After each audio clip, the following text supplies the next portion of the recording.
Welcome guys, welcome to word school of banking. இந்த வீடியோவில் இதை பற்றி பார்க்க போகிறோம் அப்படின்னா, டிஎன்பிஎஸ்சியில் combine technical service exam non interview போஸ்ட்டுக்கான நோட்டிஃபிகேஷன் வந்து பார்த்தீங்கன்னா 21 வந்தது.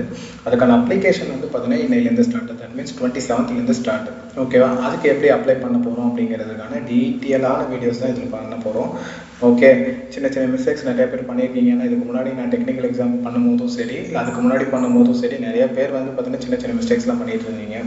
முடிஞ்ச அளவுக்கு வீடியோவை ஃபுல்லாக ஸ்கிப் பண்ணாமல் பாருங்கள், உங்களுக்கு அது யூஸ்ஃபுல்லாக இருக்கும். ஸோ தயவு செஞ்சு ஸ்கிப் பண்ணிடாதீங்க, எந்த இடத்துலையும் தெளிவாக ஃபுல்லாக பாருங்கள். அப்போ தான் உங்களால் வந்து பார்த்தீங்கன்னா எந்த மிஸ்டேக்குமே இல்லாமல் பண்ண முடியும். ஓகேவா?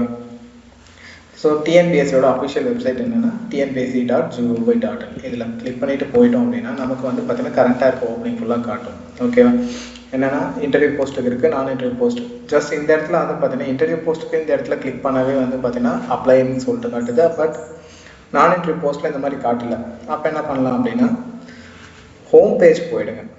ஓகேவா? ஹோம் பேஜ் போனதுக்கப்புறம் நோட்டிஃபிகேஷனை கிளிக் பண்ணிங்க அப்படின்னா நமக்கு இந்த இடத்துல கிளிக் இயர்னு சொல்லிட்டு ஒரு ஆப்ஷன் காட்டும். இது 2025 வந்த நோட்டிஃபிகேஷன்ஸ் ஃபுல்லாக இந்த இடத்துல தான் இருக்கும். நீங்கள் கிளிக் பண்ணிங்க அப்படின்னா 5th ஒன்று இருக்குல்ல, combine technical service exam non interview posters. So நம்ம இதுக்கு தான் பண்ண போகிறோம். இதை நீங்கள் கிளிக் பண்ணிட்டோம் அப்படின்னா இந்த இடத்துல நீங்கள் கிளிக் பண்ணால் நோட்டிஃபிகேஷன் பார்க்கலாம்.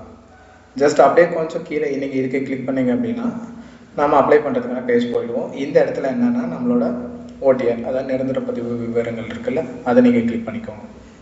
ஆல்ரெடி யூஸ் பண்ணியிருந்தீங்க அப்படின்னா ஸோ ஜஸ்ட் எதுக்குமே பதிவு செய்தவர் அதை நீங்கள் கொடுத்துட்டீங்க அப்படின்னா இந்த இடத்துல நம்மளோட ஐடி அண்ட் பாஸ்வேர்ட் கேட்கும். ஐடி அண்ட் பாஸ்வேர்ட் கொடுத்துட்டு நீங்கள் உள்ளார போயிட்டீங்க அப்படின்னா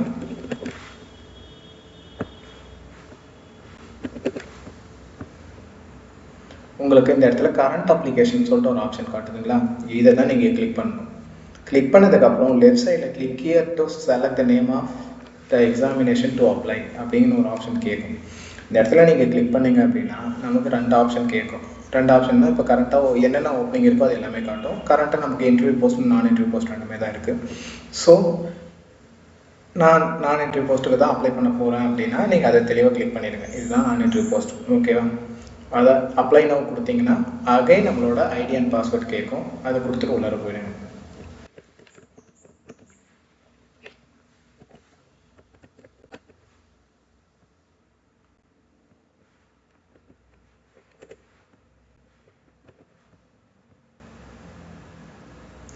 ஓகே, மறுபடியும் ஃபஸ்ட்டில் வந்த மாதிரியே தான் click here to select the name of exam. எதை நீங்கள் கிளிக் பண்ணாதீங்க, தயவு செஞ்சு அதை கிளிக் பண்ணிட்டீங்கன்னா மறுபடியும் முதல்லேருந்து தான் பண்ண போகிறீங்க. அப்படியே கொஞ்சம் ஸ்க்ரால் பண்ணிட்டே போனீங்க அப்படின்னா கிளிக் ஹியர் டு அப்ளைன்னு ஒரு ஆப்ஷன் காட்டும். அந்த இடத்துல நீங்கள் கிளிக் பண்ணணும். கிளிக் பண்ணதுக்கப்புறம் இந்த மாதிரி மொத்தமாக வந்து பார்த்தீங்கன்னா ஒரு 12 நமக்கு இருக்கும். சரியா? இது ஃபுல்லாக ஃபில் பண்ணணுன்னா தான் அப்ளிகேஷன் ஃபுல்லாக கன்ஃபார்ம் ஆச்சு அப்படின்னு அர்த்தம். இருக்க இன்டூ மார்க்கு ஃபுல்லாக வந்து பார்த்தீங்கன்னா அந்த க்ரீன் கலர் டிக்காக மாறணும். ஸோ ஃபஸ்ட்டு ஸ்டெப்பு கண்டினியூ, அதாவது தொடர்க அப்படிங்கிறத கொடுத்துருங்க. இந்த இடத்துல நீங்கள் கிளிக் பண்ணிங்க அப்படின்னா வந்து பார்த்தீங்கன்னா உங்களுக்கு என்னென்ன தேவையான இன்ஸ்ட்ரக்ஷன்ஸ் இருக்கும், அந்த நோட்டிஃபிகேஷன்ஸ் நீங்கள் படிக்கணும்னா படிச்சுக்கலாம். கொடுத்ததுக்கப்புறம் சேவ் அண்ட் கண்டினியூ கொடுத்துடுங்க. இப்போது ஃபோட்டோ வந்து பார்த்தீங்கன்னா எப்படின்னா நீங்கள் நோட்டிஃபிகேஷன் வந்த டேட்டுக்கு முன்னாடி ஒரு 3 மந்த்துக்குள்ளார எடுத்த மாதிரி இருக்கணும், அதுக்கு முன்னாடி இருக்கக்கூடாது. ஸோ ஃபோட்டோவில் உங்களோட நேம் அண்டு என்ன டேட்டில் ஃபோட்டோ எடுத்தீங்க அப்படிங்கிறத மென்ஷன் பண்ணியிருக்கணும்.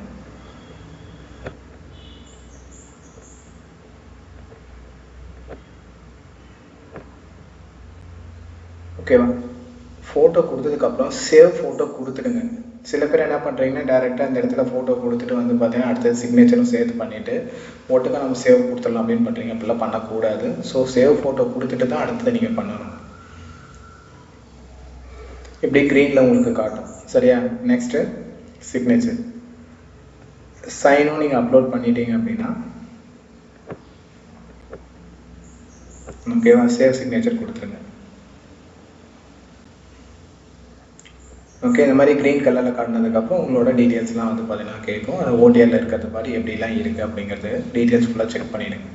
செக் பண்ணிவிட்டு அகைன் நம்மளோட டீட்டெயில்ஸ் ஃபில் பண்ண சொல்லி கேட்கும்.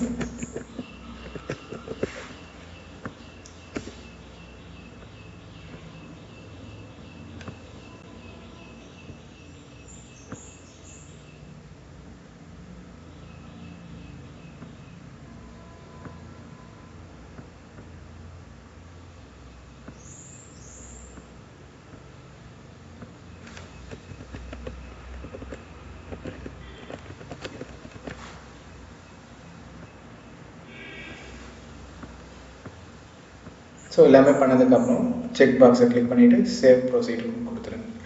உங்களோட அட்ரஸ் கேட்கும். இது எல்லாமே ஒன்ஸ் கரெக்டாக இருக்குன்னா நீங்கள் வந்து பார்த்தீங்கன்னா ஓகே கொடுத்துட்டு சேவ் அண்ட் கண்டினியூ கொடுத்துருங்க. சப்போஸ் சேஞ்சஸ் ஏதாவது இருந்துச்சுன்னா அது நீங்கள் ஓடிஆரில் தான் பண்ண முடியும், இங்கே பண்ண முடியாது. ஓகே, நீங்கள் என்னென்ன போஸ்ட்டுக்காக அப்ளை பண்ண போகிறீங்க அப்படிங்கிறது இங்கே எல்லாமே இருக்கும். போஸ்ட் கோட் அண்ட் வந்து பார்த்தீங்கன்னா எல்லாமே செக் பண்ணிக்கோங்க. செக் பண்ணிவிட்டு அடுத்தது வந்து பார்த்தீங்கன்னா நீங்கள் பாருங்கள், எல்லாமே நோட் பண்ணி வச்சுட்டு வந்து பார்த்தீங்கன்னா பண்ணுங்கள். நோட் பண்ணாமல் எதுவுமே பண்ணாதீங்க. ஆல்ரெடி போஸ்ட் கோட் எல்லாமே அந்த நோட்டிஃபிகேஷனில் இருக்கும். அது எல்லாமே தெளிவாக நோட் பண்ணிவிட்டு நீங்கள் எதுக்கெல்லாம் எலிஜிபிள் அப்படிங்கிறது ஃபுல்லாக செக் பண்ணிவிட்டு ஓகேவா, அதுக்கப்புறமா நீங்கள் வந்து பார்த்தீங்கன்னா அப்ளை பண்ண ஸ்டார்ட் பண்ணுங்கள். அப்படி பண்ணால் தான் நமக்கு வந்து பார்த்தீங்கன்னா ஈஸியாக இருக்கும். ஸோ எங்கெங்கெல்லாம் உங்களோட எலிஜிபிலிட்டி இருக்கோ இல்லை போஸ்ட் கோட் எல்லாத்துலேயும் நீங்கள் வந்து பார்த்தீங்கன்னா செலக்ட் பண்ணி வச்சுப்போம். ஓகேவா, செலக்ட் பண்ணி வச்சுட்டிங்க அப்படின்னா உங்களுக்கு ரொம்ப ஈஸியாக இருக்கும். பண்ணும்போது வந்து பார்த்தீங்கன்னா ரொம்ப கம்ஃபர்டபுளாகவும் இருக்கும். சரியா? ஸோ இந்த மாதிரி நான் போஸ்ட் கோடு செலக்ட் பண்ணதுக்கப்புறம் செக் பாக்ஸை கிளிக் பண்ணிவிட்டு சேவ் அண்ட் கண்டினியூன்னு கொடுத்துடுங்க. அகைன் நம்மளோட டீட்டெயில்ஸ்லாம் வந்து பார்த்தீங்கன்னா டிஃப்ரெண்ட்லி ஏபிள்டு பர்சனா இல்லை வந்து பார்த்தீங்கன்னா எக்ஸர்வீஸ் மேனா அந்த மாதிரிலாம் கேட்கும். இருந்தால் எஸ்ல கொடுங்க, இல்லைன்னா நோட் கொடுத்துருங்க. ஓகேவா, எல்லா டைமும் செக் பாக்ஸ் கிளிக் பண்ணால் தான் சேவ் அண்ட் கண்டினியூவாக கேட்கும். மற்றபடி அது என்னென்னலாம் டீட்டெயில் கேட்குதோ அந்த எல்லா டீட்டெயிலும் வந்து பார்த்தீங்கன்னா ஃபில் பண்ணிவிடுங்க.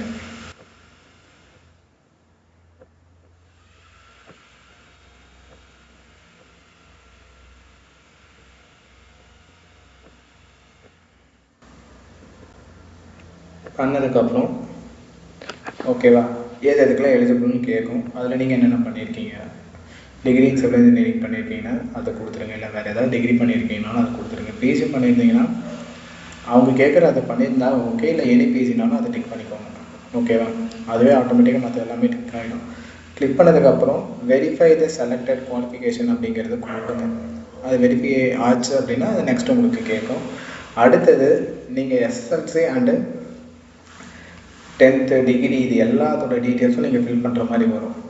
ஓகேவா, ஸோ முடிஞ்ச அளவுக்கு அது எல்லாமே வந்து பார்த்தீங்கன்னா நீங்கள் உங்களோட ஃபோனில் பக்கத்துலேயே வச்சுக்கோங்க. சரியா? அப்போது தான் நமக்கு அப்ளை பண்ணும்போது அது வந்து பார்த்தீங்கன்னா ரொம்ப ஈஸியாக இருக்கும். இல்லை அப்படின்னா வந்து பார்த்தீங்கன்னா ஒவ்வொரு டைம் நம்ம தேடி தேடி பண்ணிகிட்டு இருக்க முடியாது.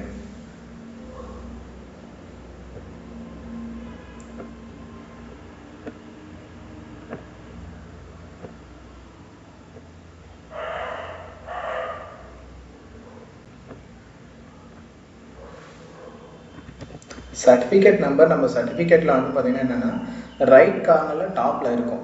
சரிங்களா? ஸோ அதை கொடுத்துட்டு அதில் என்னென்ன டீட்டெயில்ஸ் கேட்குதோ அதை ஃபுல்லாகவே முடிச்சிடுங்க. 10th 12th ஓகேவா. 12th ஹெச்எஸ்சி நீங்கள் ஹையர் செகண்டரி படிச்சிருந்தா நீங்கள் அதை கொடுங்க. அப்படி இல்லை நான் படிக்கலை அப்படின்னா ஐடிஐ படிச்சிருக்கீங்க அப்படின்னாலும் அதையும் கொடுக்கலாம். ஓகேவா. ஸோ என்னன்றது தெளிவாக டீட்டெயில்ஸ் கொடுத்துட்டு அடுத்தது பாருங்கள்.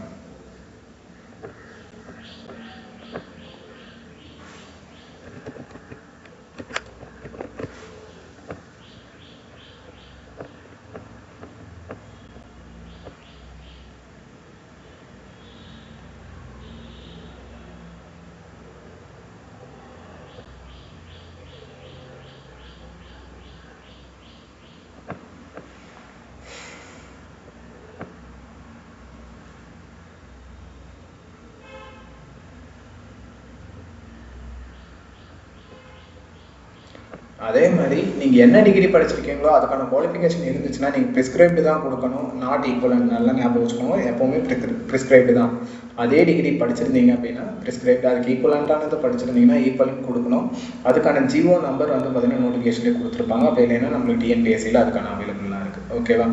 ஸோ என்ன யூனிவர்சிட்டிஸ் எல்லாமே தெளிவாக கொடுத்துட்டு சர்டிஃபிகேட் நம்பர்ஸ் எல்லாமே வந்து பார்த்தீங்கன்னா தெளிவாக கொடுத்துருங்க.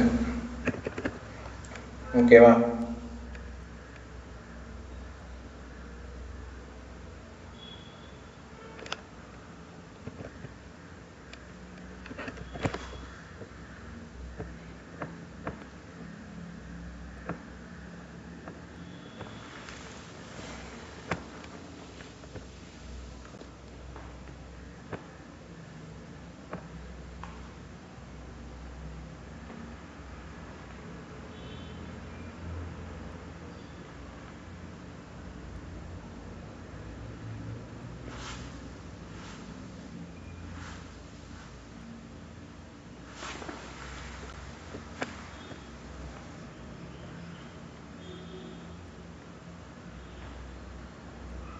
டேட்டு, சர்டிஃபிகேட் நம்பர் இது எல்லாமே தெளிவாக கொடுத்துடுங்க. ஓகே.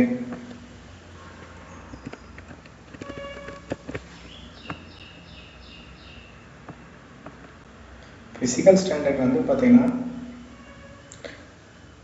உங்களுக்கு தெளிவாக படிச்சுட்டு அதுக்கப்புறமா கொடுங்க. கலர் பிளைண்ட்னஸ்லாம் இருக்குது அப்படின்னா எஸ்னை கொடுங்க, இல்லைன்னா நோன்னு கொடுத்துருங்க. மோஸ்ட்டாக கலர் பிளைண்ட்னஸ் இருக்காது. ஓகேவா? அப்படி இருந்தால் எஸ்னை கொடுத்துருங்க. அதுக்கான ஸ்டாண்டர்ட் அவங்களே கேட்பாங்க. இதை கொடுத்ததுக்கப்புறம் தான் நமக்கானது எல்லாமே இருக்குது. ஸோ அவங்க கேட்குற டீட்டெயில்ஸ் எல்லாமே தெளிவாக பார்த்துட்டு நீங்கள் அது இருந்தால் எஸ்னை கொடுங்க, இல்லைன்னா நோன் கொடுத்துட்டு போயிடுங்க. யோசிக்காதீங்க. ஓகேவா?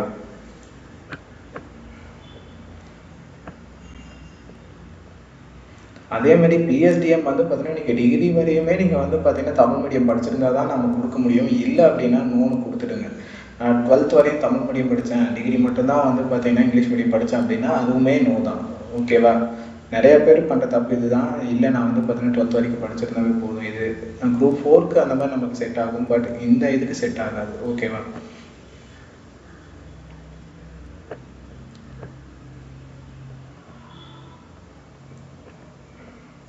ஃபீஸ் கன்செஷனுமே நீங்கள் ஃபஸ்ட்டு டைம் பண்ணுறேன் அப்படின்னா, இப்போ தான் நான் குரூப் எக்ஸாமுக்கு நான் ஃபஸ்ட்டு டைம் இப்போ நான் பண்ணுறேன் அப்படின்னா எஸ்ல கொடுங்க. இல்லை அப்படின்னா கண்ணை மூடிட்டு நோன்னு கொடுத்துட்டு நீங்கள் வந்து பார்த்தீங்கன்னா அந்த கேட்குற அமௌண்ட்டை பே பண்ணுறதுக்கு ரெடியாக இருந்துப்பாங்க. ஓகேவா? ஜஸ்ட்டு செக் பாக்ஸை டிக் பண்ணிவிட்டு சேவ் அண்ட் கண்டினியூ கொடுத்துட்டோம்னா நம்மளுக்கு டாக்குமெண்ட்ஸ் அப்லோட் பண்ண சொல்லி கேட்கும். டாக்குமெண்ட்ஸ் அப்லோட் பண்ணும்போது தான் ரொம்ப தெளிவாக இருக்கணும், என்ன கேட்குறாங்கன்றதை பார்த்துட்டு பண்ணுங்கள். கம்யூனிட்டி சர்டிஃபிகேட் கேட்குறாங்கன்னா கம்யூனிட்டி சர்டிஃபிகேட் அது தெளிவாக பார்த்துக்கோங்க என்னென்ன கேட்குறாங்க அப்படின்ட்டு. ஓகேவா? கொடுத்துட்டு ஒவ்வொரு டைமும் அப்லோட் பண்ணதுக்கப்புறம் நீங்கள் அடுத்தது கொடுங்க. ஓகேவா? 12th கொடுக்குறீங்க அப்படின்னா 10th 12th இல்லை வந்து பார்த்தீங்கன்னா அவன் என்ன கேட்குறானோ அதை தெளிவாக பார்த்துட்டு அதுக்கப்புறம் பண்ணுங்கள். ஓகே. எஸ்எஸ்எல்சி அப்படின்னா 10th சர்டிஃபிகேட் நீங்கள் அப்லோட் பண்ணிடுங்க. ஓகே.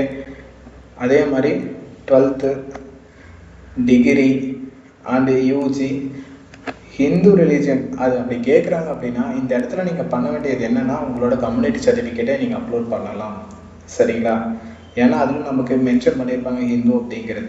அதுக்கான ஒரு இதுதான். நீங்கள் வேறு எதுவும் அதுக்கான புதுசாக சர்டிஃபிகேட்லாம் போய் வாங்கணும்லாம் அப்படி அவசியம்லாம் கிடையாது. ஜஸ்ட் ஒரு எவிடன்ஸ் அவ்வளோதான். ஓகேவா? நீங்கள் அப்லோட் பண்ணதுக்கப்புறம் சேவ் அண்ட் கண்டினியூ கொடுத்துடுங்க. ஓகேவா? கொடுத்ததுக்கப்புறம் உங்களுக்கு எல்லா இடத்துலையும் உங்களோட டீட்டெயில்ஸ்லாம் இருக்கும். அதை ஃபுல்லாக செக் பண்ணி பார்த்துட்டு ஓகேவா? ஒரு 17 செக் பாக்ஸ் இருக்கும். 17 செக் பாக்ஸை நீங்கள் கிளிக் பண்ணால் மட்டும்தான் வந்து பார்த்தீங்கன்னா அடுத்த பேஜுக்கு போகும். ஏதாவது ஒன்று மிஸ் பண்ணியிருந்தாலும் அது போகாது. அதனால் தெளிவாக வந்து பார்த்தீங்கன்னா என்னென்ன இன்ஸ்ட்ரக்ஷன் சொல்லியிருக்காங்களோ நீங்கள் படிக்கிறது வந்து தெளிவாக படிச்சுட்டு அப்படியே டிக் பண்ணிட்டு வந்துடுங்க. ஓகேவா? கம்ப்ளீட்டாக படித்து பார்த்துட்டு நீங்கள் கிளிக் பண்ணாலும் சரி, மோஸ்ட்டாக வந்து பார்த்தீங்கன்னா படித்து பார்த்துட்டு பண்ணுறது தான் கரெக்டு. எல்லா டீட்டெயில்ஸும் கரெக்டாக இருக்கா அப்படிங்கிறத வந்து செக் பண்ணிவிட்டு நீங்கள் yes I agree to proceed அப்படின்னு கொடுத்துருங்க. 2 முறை கேட்கும், கொடுத்துருங்க. அதே மாதிரி இந்த க்ரீன் கலரில் இருக்கிறது நீங்கள் டிக் பண்ணால் தான் வந்து பார்த்தீங்கன்னா அடுத்த பேஜ் போகும். மறுபடியும் செக் பாக்ஸ் மறுபடியும் வந்து பார்த்தீங்கன்னா தேவையான செக் பாக்ஸ்லாம் கிளிக் பண்ணிவிட்டு ப்ரொசீட் கொடுத்துட்டிங்கன்னா அடுத்த இது பேஜ் போகும்.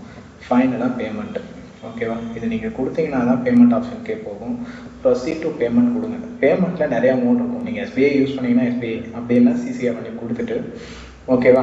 அதில் என்ன மோட் அப்படிங்கிறது பார்த்துக்கோங்க. ஆன்லைன் மோடில் தான் பே பண்ண போகிறோன்னா கிரெடிட் கார்டு யூஸ் பண்ணாலும் சரி, இல்லை டெபிட் கார்டு யூஸ் பண்ணாலும் சரி, இல்லை நெஃப்ட் யூபிஐ நீங்கள் எதை பே பண்ணாலும் சரி. ஓகேவா? நீங்கள் கொடுத்துட்டு ஜஸ்ட் நீங்கள் இப்போ யூபிஐ கொடுக்குறீங்க அப்படின்னா ஓகேவா இந்த இடத்துல ப்ரொசீட் டு பேன்னு காணும். ஓகேவா? இதை நீங்கள் ப்ரொசீட் பண்ணிட்டீங்கன்னா போதும், வேறு எதுவும் தேவையில்லை. உங்களுக்கு டீட்டெயில்ஸாக உங்களுக்கு தெளிவாக பார்க்கணுன்னா இந்த வீடியோவை ஸ்டார்டிங்லேருந்து கடைசி வரைக்கும் ஸ்கிப் பண்ணாமல் பார்த்தீங்கன்னாவே போதும், நீங்கள் தெளிவாக அப்ளை பண்ணிடலாம். ஓகேவா? இல்லை அதேமாரி உங்களுக்கு ஏதாவது டவுட்ஸ் இருக்குன்னா கீழே டிஸ்பிளே ஆகிற நம்பருக்கு காலர் மெசேஜ் பண்ணி உங்களோட கொரிஸை கேளுங்க. அப்படி இல்லைன்னா கமெண்டில் கூட உங்களோட கொரிஸை ஃபுல்லாக கேளுங்க. ஓகே, தேங்க்ஸ் ஃபார் வாட்சிங்.